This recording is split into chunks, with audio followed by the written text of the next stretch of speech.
Well, good morning. Welcome to worship this morning. My name is Adam Hildebrandt, and I get to be one of the pastors here. It's such a joy to be in worship with all of you here this morning, whether you're joining us here in person or you're joining us online. We're excited to be together. We say it all the time, but we really do mean it, that we're better when we're together, when we have opportunities to just be in community together, to just walk with one another, to learn from one another, and to worship with one another. What a great opportunity we've already had this morning, and so many great things happening in the life of our church. You know, we've got LVfirst steps happening this afternoon, and then later on this afternoon, our first group of Parents First Initiative graduates who have gone through the Raising Highly Capable Kids program. We're going to have graduation for them this afternoon from 4 to 6. It's just incredible to see what's happening in the life of this church and the way that this church continues to invest in the community and invest in people. And so thank you for the ways that you love so well. Well, over the last few weeks, we've been walking through some resurrection encounters. We've been walking through these stories of Jesus showing up after Easter, showing up in people's lives, showing up in different ways. And we've been asking this one important question: what if? What if we were really Easter people? What if we really believed in the resurrection? What if we saw resurrection in us and in our lives and all around us all the time? What if the resurrection changes everything for everyone forever? What if we really believed that and started to live into that? We might see Jesus do some amazing things in our lives and in our community as well. Last week, we spent some time kind of talking about this idea that you can't microwave discipleship. And today, I want to talk about speed again for a moment, if I can. I've been thinking about this because I don't know if you know this, but data, like the stuff that comes to your phone, like the internet comes to your phone through data, and it moves at about 200,000 kilometers per second. That's fast, okay? That's just short of the speed of light. Like when you open your phone and you get frustrated because it's not loading fast enough, just know that it's going very fast, okay? Like it's going super fast, really, really fast. You get all of the information that all of the world has at this pace that is incredible to think about. You can find out something, you can Google something, you can find out information on something, you can chat GPT to write your term paper so quickly. Don't do that. You guys, don't do that. Incredibly quickly, 200,000 kilometers per second. Now, just to kind of like get our minds around this, it's so fast, it's so incredibly fast. Like I said, you can get anything you want to.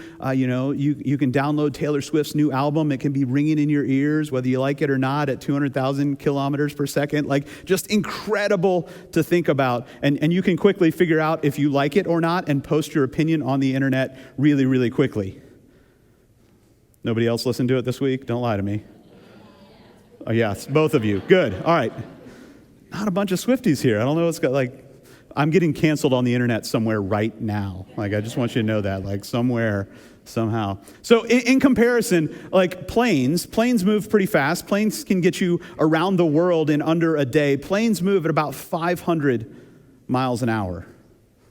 Just a small fraction of the speed that data moves into our lives. And for those of you who like to drive, I talked a little bit last week about how I'm really frustrated by driving lately, that the people in front of me seem to drive slower than I want to drive. On average, we move between 35 and 40 miles an hour in a car, so that, those of you who drive really fast, you up that average. Those of you who drive less fast, get out of my way. And you are considered a very fast runner if you can move at 12 miles an hour. Now, for some of you, you're like, I don't want to move that fast, right? And I would be in that camp too. I can't imagine trying to run that fast or needing to run that fast. But the fastest runners out there move at about 12 miles an hour. And the fastest walkers, those people in the Olympics that do this thing, right? They move at about 4.5 miles an hour. But the average walking pace for a human is about 3 miles an hour. That our general movement is somewhere around 3 miles an hour. We don't move all that quickly, even though everything around us is moving incredibly quickly. And sometimes, I think in some ways, we get a little overwhelmed by all of the things that are moving so fast in our lives that we forget that we weren't necessarily built to move that quickly. That the whole world is moving so fast and providing us with so much information all the time that we weren't built to move that fast. And sometimes it's important for us to slow down. It's like what Japanese theologian Kasuki Kiyami says, that love has its speed. And it's a spiritual speed, and it's a different speed from the technological speed to which we're accustomed. It goes on in the depth of our life, whether we notice it or not, at 3 miles an hour. Because it's the speed we walk, and therefore the speed the love of God walks. Because we are representations of the love of God. Now, I love the stories in the scriptures that invite us to engage with them on a unique way. And today's story is one of those. It's a story about walking. It's a story about Easter morning. It's a story found in Luke chapter 24. And I want to start in verse 13 with you guys. And we're just going to walk through this slowly together because 3 miles an hour, right? Here's how the story starts. Now, on that same day, that's Easter Sunday, on the day of resurrection, two of them, that's two disciples, were going to a village called Emmaus, which is about 7 miles from Jerusalem. So on Easter morning, some of the disciples are already leaving Jerusalem. You got to get this. Like some of them are hiding out. Some of them are running away, are walking. Well, not really running. They're walking. They're walking away from Jerusalem. They're moving in the opposite direction of where Jesus is. And they're talking, it says, with each other about all of these things that had happened.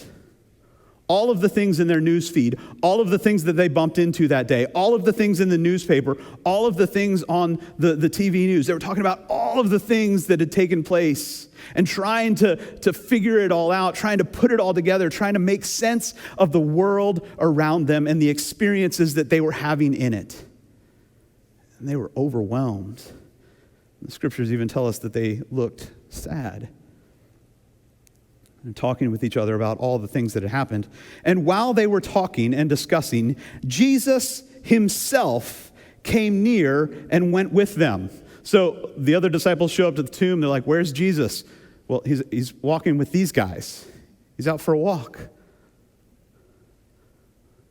He's walking with these guys. Jesus himself shows up and begins to walk with these guys. As they're walking this road to Emmaus, as they're walking away from Jerusalem, Barbara Brown Taylor, the theologian, calls the road to Emmaus the road of deep disappointment.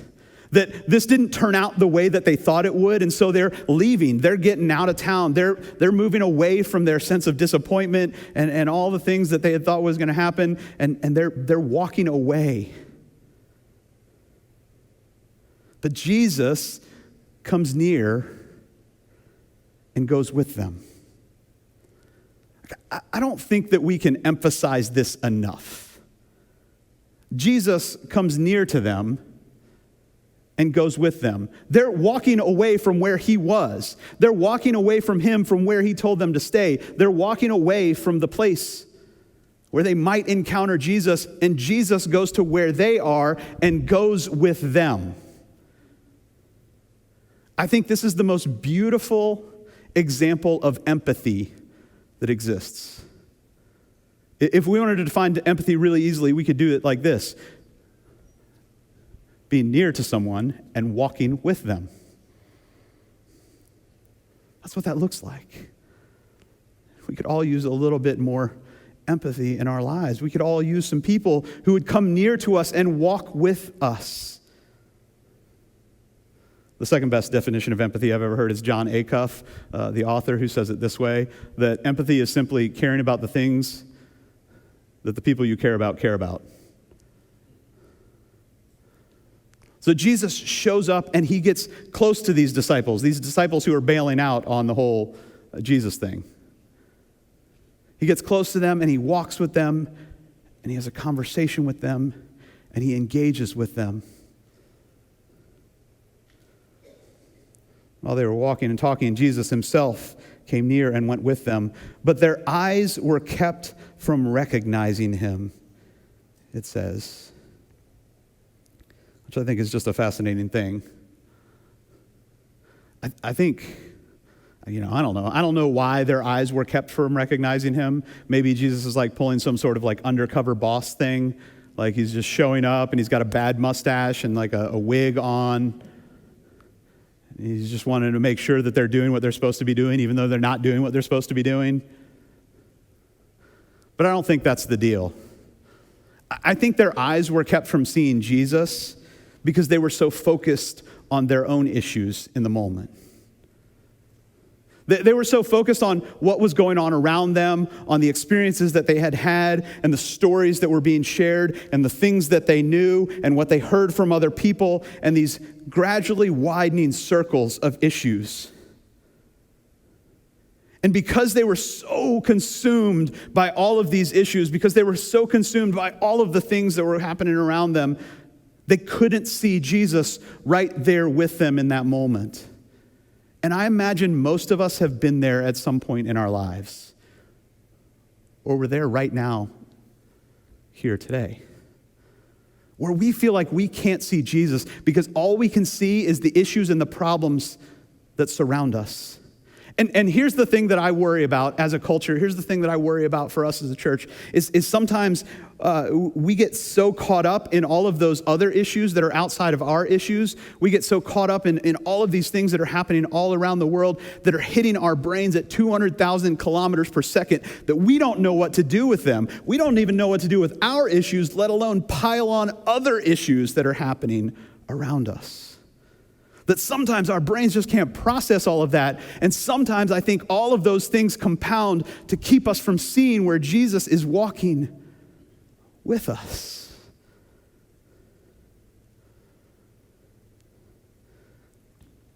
And Jesus asks them this incredible question. What are you guys talking about with each other while you're walking along? What are you discussing while you're walking along? They stood still, looking sad. I told you, the scriptures tell us they were sad. Then one of them, whose name was Cleopas, answered him, "Are you the only stranger in Jerusalem who does not know the things that have taken place in these days?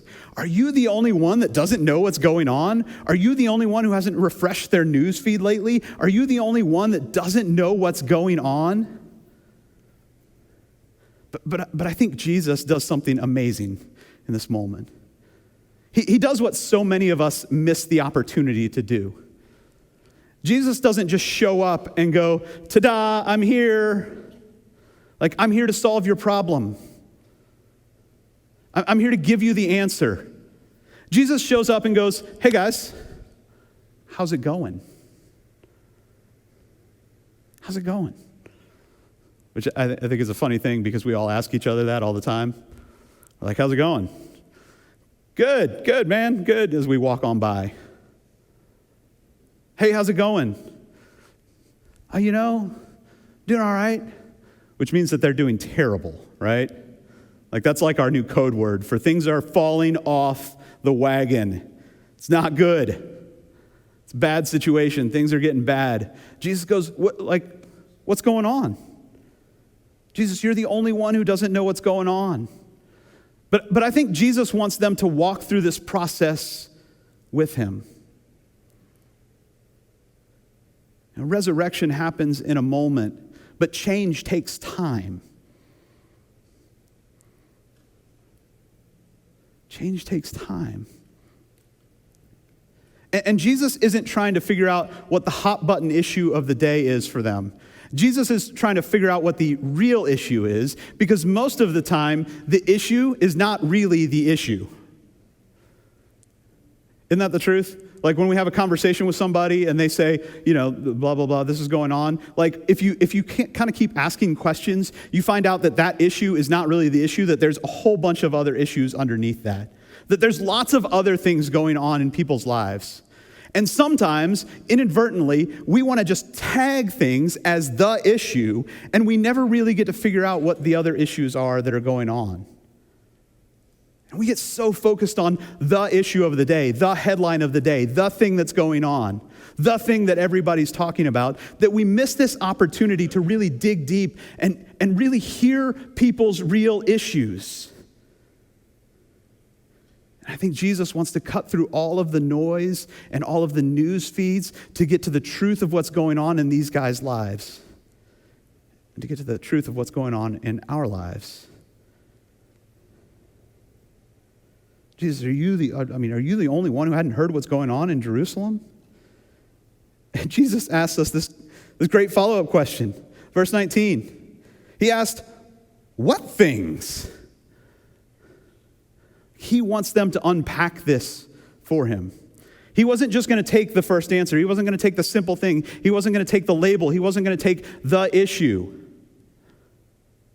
He wanted to know what was really going on. Oh, tell me more. Tell me more of what's going on. Tell me more of how that impacts your life. Tell me more. So we just can't post up something and think that that's the end-all, be-all. Listen to what they say. What things? And they replied, the things about Jesus of Nazareth, which I would love to watch somebody explain to Jesus about Jesus. That's always, it's got to be entertaining. Who was a prophet, mighty in deed and word before God and all the people. And listen, and how our chief priests and leaders handed him over to be condemned to death and crucified him. Our chief priests, they identify our institutions, our religious system, our way of thinking. And they begin to lose trust in an institution that they thought that they could trust. The issues seem to dig a little deeper as we go on. And then we get to the real thing in verse 21. But we had hoped that he was the one to redeem Israel. Yes, and besides this, all of these things, it's now the third day since these things took place, and some women from our group astounded us. They went to the tomb this morning, and they didn't find the body there, and they came back and told us that they had indeed seen a vision of angels who said that he was alive. And some of those who were with us went to the tomb and found it just as the women had said, but they did not see him. They're moving away from this story. The women tell this story to them. They say, we went and we didn't see Jesus, and angels told us that he's risen. And yet these two guys are taken off. Why? Because in verse 21, it starts this way. Because we had hoped.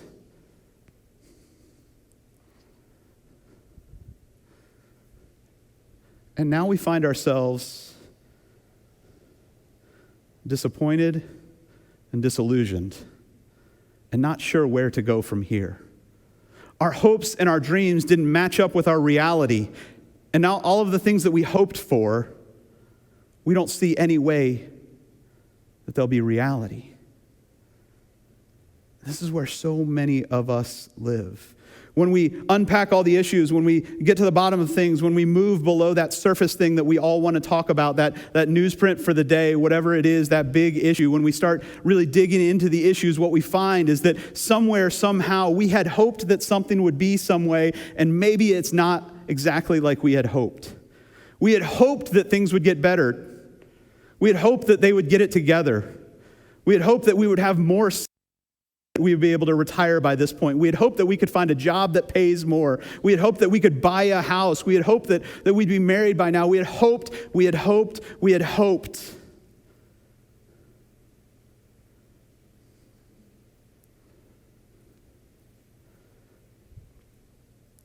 Because we're so inundated with all these issues, because things come to us at like 200,000 kilometers per second, it's tough for us to have hope when we're carrying so much. A recent Gallup poll said that only about 19% of Americans said that they were hopeful about the world that they live in.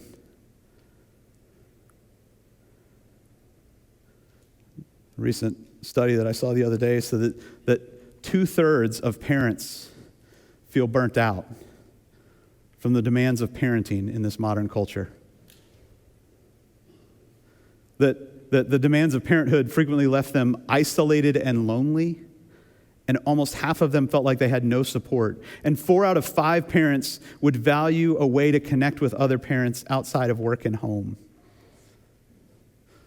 So that graduation we're doing this afternoon is not just about a program. It's about something more than that. It's about speaking hope into these issues.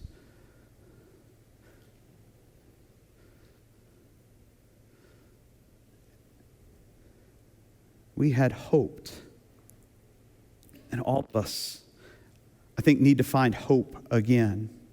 And I think all of us find hope in realizing that Jesus is walking with us and unpacking something that gives all of us hope.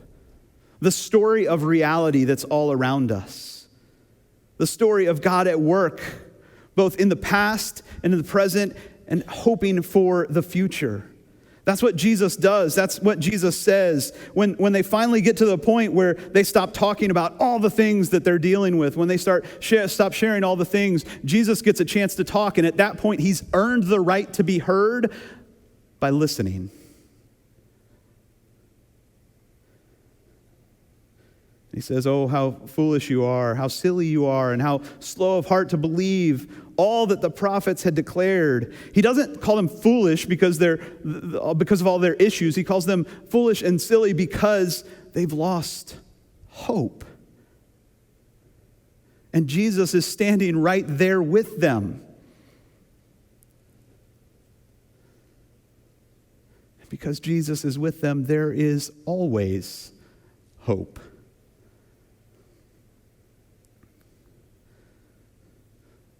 Jesus unpacks the scriptures for them.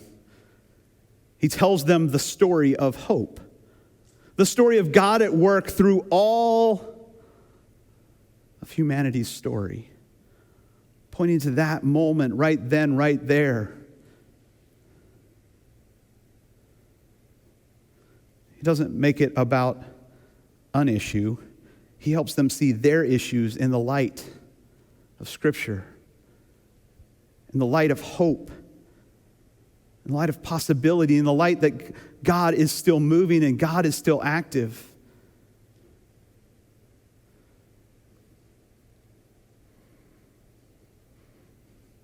And I think all of us just need to be reminded of that sometimes. Whatever issue that it is that you want to talk about, whatever issue seems to be the issue of the day, it's not a new issue, and it's not an issue without hope. And honestly, most people aren't worried about the issue of the day because they're just worried about their issues, the simple things that are going on in life. And we want to hold up all of these things and say, this is the issue that we've got to deal with. And most people are like, you know what, my dollar doesn't go as far. I don't know what to do with my kids. I'm having struggle with my relationship. My wife, my spouse. I'm not sure how to engage this person at work. And lots of times people want to be like, oh, you know, like all of the issues facing the church. How do you still have hope? Well, I still have hope because I'm not really worried about the issues facing the church. I'm worried about the issues facing you and me. The issues that we're dealing with every day. And Jesus walks with us in those issues and invites us to see our issues in light of the hope of God's work throughout all of creation.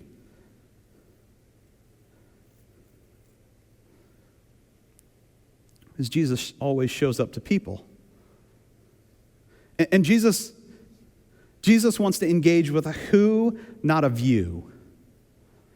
It's not about the way that you view something, some certain issue. Jesus wants to engage with people and their issues that they have right where they're at. And I think so often we make it about this view or this issue or this one thing that we want to talk about. And inadvertently, we push people away from the very source of hope that they need. Because how can we expect people to believe that a God who they can't see loves them when they feel like a church that they can see doesn't really like them? And so we've got to behave like Jesus. We've got to walk with people and be willing to ask them this important question: what do you hope for? What do you hope for? What an incredibly powerful question. One that changes the way that we see the world. And when we have hope and when we're willing to walk with people and ask them about hope, I think it adds to our ability to hope. It adds to our ability to see Jesus right there in the situation, in the moment, because Jesus is doing incredibly hopeful, impossible things in so many lives. We just miss out on the story because we're so overwhelmed with all the issues. Bob Goff quips in one of his books that in high school, people used to ask him if he had ever met Jesus. And he would say, of course not, answering very literally. He says, I still haven't. And I don't have any friends who have either. And from what I've read, very few people on this side of heaven have actually met God. But what I've come to realize is that if I really want to meet Jesus, then I have to get a lot closer to the people that Jesus loves. All of them. Not just some of them. And he came near to them, and he walked with them, is what the story tells us.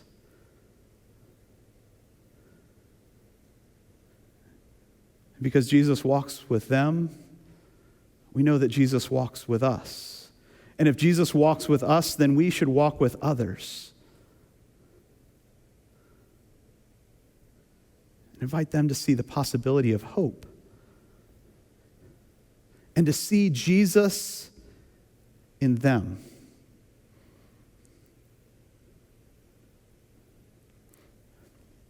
One of my favorite things that's been floating around the internet at 200,000 kilometers a second is this picture of these three young ladies. And we could come up with all sorts of issues that are facing these three young ladies, like why they're spending $7 on a cup of coffee, right? And we could make all sorts of assumptions about them, and we could think all sorts of things about them and their stories and who they are, and we could define them by issues. Or we could squint a little bit, and we could see that there's more to the story, that there's more possibility, that there's hope because Jesus is there in the same way that Jesus is here. And the church, us, all of us gathered, the church is the hope of the world. You know what those three girls need? They need church. They need people who are willing to walk with them and be Jesus for them and to ask them, what do you hope for? Not to define them by some issue or brand or stereotype.